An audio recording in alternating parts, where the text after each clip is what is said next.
YS Jaganmohan Reddy ఈ పేరు వినిపిస్తే ఒక రాజకీయ నేత మాత్రమే కాదు, ఒక పోరాట యోధుడి కథను గుర్తు చేస్తోంది. ఈ పేరు వినిపిస్తే శబ్దం కంటే ముందు నిశ్శబ్దం గుర్తొస్తుంది. ఎందుకంటే అతను ఎక్కువగా మాట్లాడలేదు.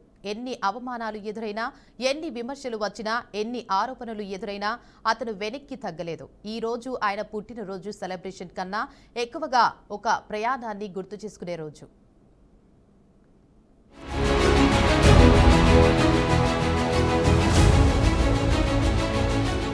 మాజీ ముఖ్యమంత్రి దివంగత నేత వైఎస్ రాజశేఖర్ రెడ్డి కొడుకుగా జగన్ రాజకీయాల్లో అడుగుపెట్టిన రోజు నుంచి ఆయనపై అంచనాలు మాత్రమే కాదు, ఆరోపణలు మొదలయ్యాయి. వైఎస్ రాజశేఖర్ రెడ్డి కొడుకుగా జగన్ రాజకీయాల్లోకి వచ్చినప్పుడు అది ఒక అవకాశం కాదు, ఒక బాధ్యతగా తన రాజకీయ ప్రయాణాన్ని మొదలుపెట్టారు. తండ్రి పేరు, ఆస్తులు, రాజకీయ ఎదుగుదల అన్ని ప్రశ్నల మధ్య ఈ ప్రయాణం మొదలైంది.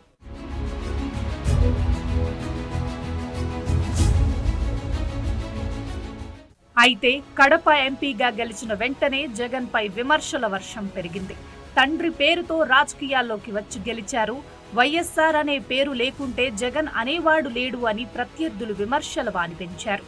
ఇతను రాజకీయాల్లో ఎన్నో రోజులు నిలబడలేడు అని ఎగతాళి చేశారు. కానీ జగన్ వాటికి సమాధానం చెప్పలేదు. ప్రజలతో నడిచాడు, ప్రజల మాట విన్నాడు, కాలమే తన జవాబు అవుతుందని నమ్మాడు. ఇదిలా ఉండగానే కాలం గిర్రున తిరిగింది.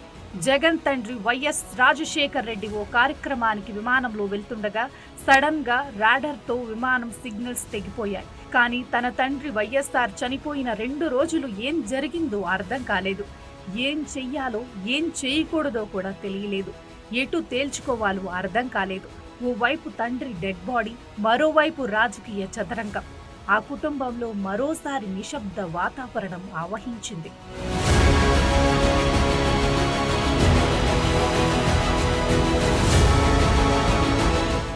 అయితే రాజకీయంగా అప్పుడప్పుడే నిలదొక్కుంటున్న జగన్ ఆ సమయంలో రాజకీయంగా తండ్రి వారసత్వాన్ని అందిపుచ్చుకోవాలనుకున్నారు.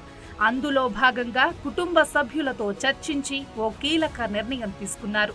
తండ్రి సీటు తనదేనని భావించి సీఎం కావాలని బలంగా కోరుకున్నారని చర్చ కూడా జరిగింది. కానీ అవతల కాంగ్రెస్ ఉదంతులు, మరోవైపు అధిష్టానం కనుసన్నల్లో రాజకీయం. అధిష్టానం చెప్పిందే వేదం, చేసిందే చట్టం.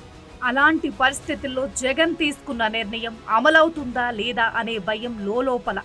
అయినా సరే మొండిగా కాంగ్రెస్ ఎమ్మెల్యేలతో సంతకాలు సేకరించి అధిష్టానానికి పంపాలనే ప్రయత్నం చేశారని ఆరోపణలు ఉన్నాయి. జగన్ చేసిన ప్రయత్నాన్ని ప్రత్యర్థులు ఇప్పటికీ విమర్శిస్తుంటారు.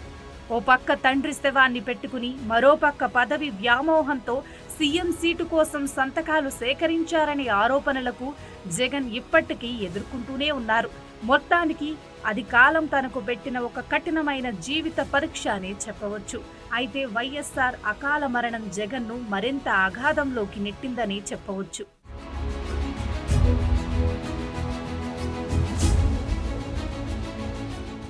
అయితే జగన్ను సీఎంను చేయటానికి ఇటు కాంగ్రెస్ ఉద్దండులు కానీ, రాజశేఖర్ రెడ్డి వ్యతిరేకులు కానీ ఒప్పుకోవటం లేదు.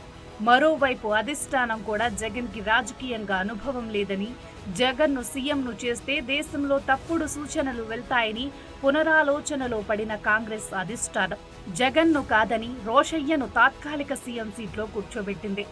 ఇక అక్కడి నుంచి జగన్కు మరో పరీక్ష ఎదురైంది. తనకు సీఎంను చేసే అవకాశం కోసం అధిష్టానంపై ఒత్తిడి పెంచడానికి జగన్ పావులు కదిపారు.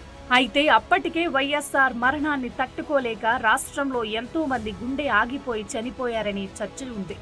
దాంతో చనిపోయిన వారి కుటుంబాలను ఓదార్పు యాత్ర పేరుతో పరామర్శించాలని నిర్ణయించుకున్నాడు జగన్. అయితే ఓదార్పు యాత్ర చేపట్టడానికి వీలు లేదని అధిష్టానం అడ్డుకుందని ఆరోపణలు కూడా ఉన్నాయి. ఈ క్రమంలో రోషయ్యను తప్పించి సీఎం సీట్లో కిరణ్ కుమార్ రెడ్డిని కూర్చోబెట్టింది అధిష్టానం.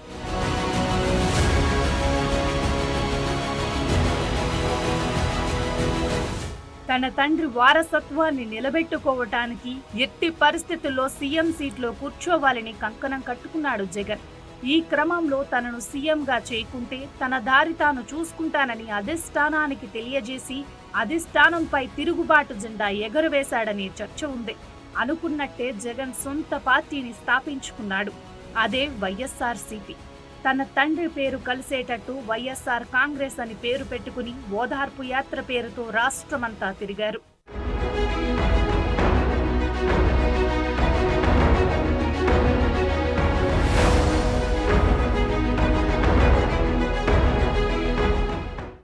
అయితే ఓదార్పు యాత్రలో జనంలోకి వెళ్లిన జగన్కు పెద్ద ఎత్తున మద్దతు లభించటంతో అప్పటికే తండ్రి అధికారాన్ని అడ్డం పెట్టుకుని లక్షల కోట్ల రూపాయలను అక్రమంగా సంపాదించారని ఆరోపణలతో ఈడీ కేసు నమోదు చేసింది జగన్ పైన.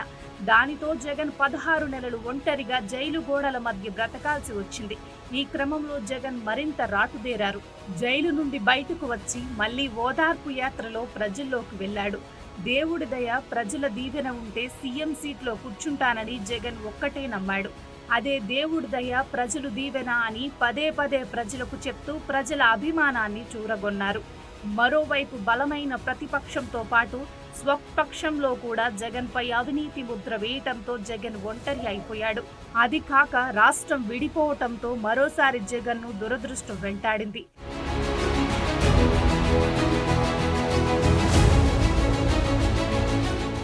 ఇక చంద్రబాబు సీఎం కావటంతో జగన్ పని అయిపోయిందనుకున్నారంతా.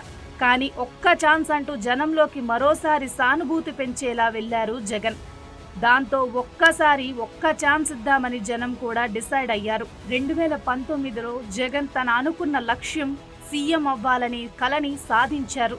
అయితే రాజకీయాల్లో శత్రువులు బయట ఉంటారు, కానీ జగన్ జీవితంలో కొన్ని పోరాటాలు ఇంట్లోనే వచ్చాయి. చెల్లెలతో విభేదాలు, వ్యక్తిగత జీవితాన్ని కూడా రాజకీయంగా మార్చేశారు. అయినా జగన్ వ్యక్తిగత దూషణలకు దిగలేదు. నిశ్శబ్దంగానే ముందుకు సాగాడు. 2019 ప్రజలు ఇచ్చిన తీర్పు అన్ని ఆరోపణల మధ్యలోనే వచ్చింది. ప్రతిపక్షం నుంచి నేరుగా ముఖ్యమంత్రి, అది అధికార విజయం మాత్రమే కాదు, నమ్మకానికి వచ్చిన తీర్పు. పాలనలో సంక్షేమం, ప్రజలతో నేరుగా అనుసంధానం, విమర్శలు ఉన్న ప్రజల కోసం పాలన సాగించాడు.